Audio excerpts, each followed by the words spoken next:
For Mr. Ramon Rivas, everybody, let him hear it.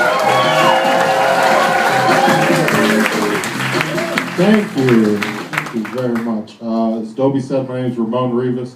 I'm from Cleveland, Ohio, but I get to do comedy all over the country. By all over the country, I mean everywhere the megabus runs. Which they just added some routes, so I'm starting to crush it this year. I like taking the megabus because you need a computer to buy a ticket, which keeps a lot of riffraff off the bus.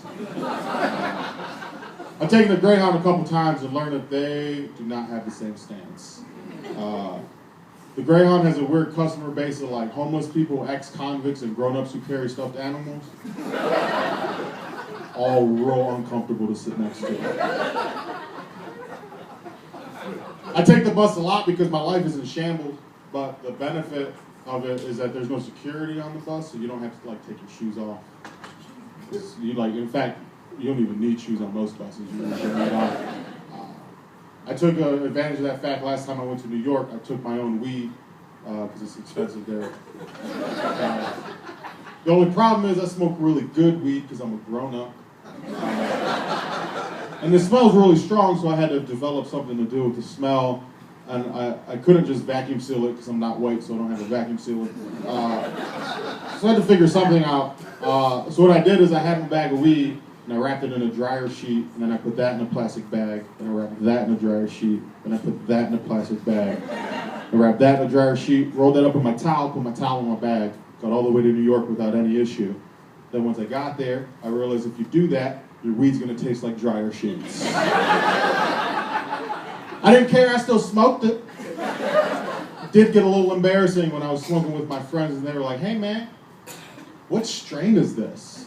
I was like, it's called Bounty Kush.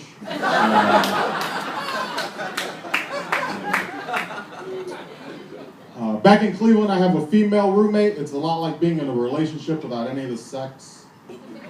Which I try to think positively about things, so I at least always have someone to eat with. And there'll be those days where my roommate will come home from work and she'll just kind of going on and talk about her day and going on. And after a few minutes, I'll just realize like, yo, I literally have no reason to listen to this.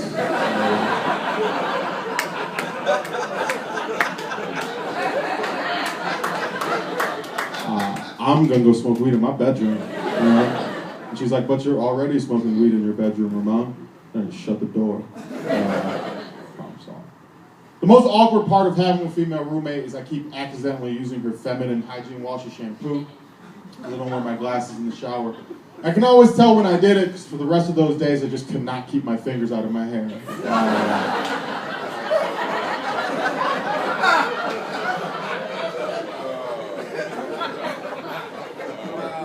I was in New York from June 1st until last Wednesday. I went to New York with $1,500 cash and $700 in my checking account, and I survived for 6 weeks in New York, which is impressive, I feel.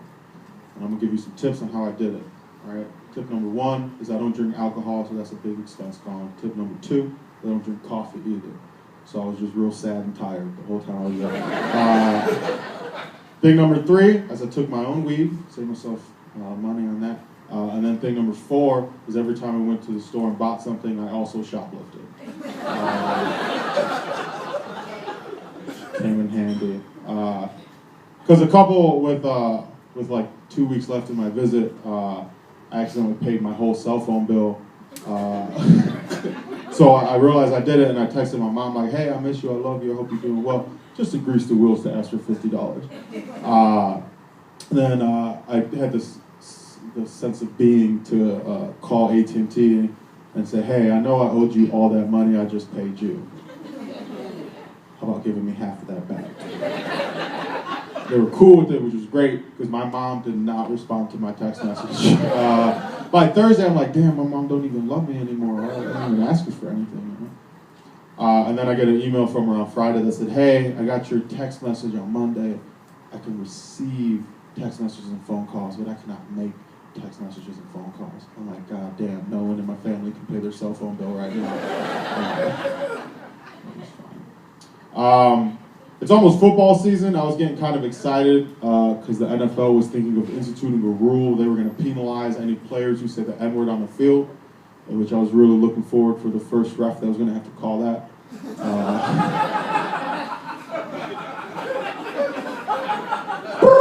Personal foul, number 54 on the defense, use of the N-word, 10-yard penalty,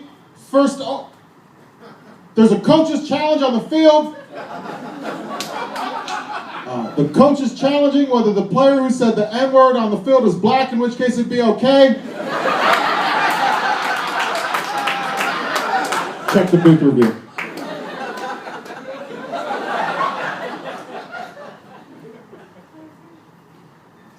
According to the booth review, the player who said the N-word on the field is Samoan. We don't know what that means.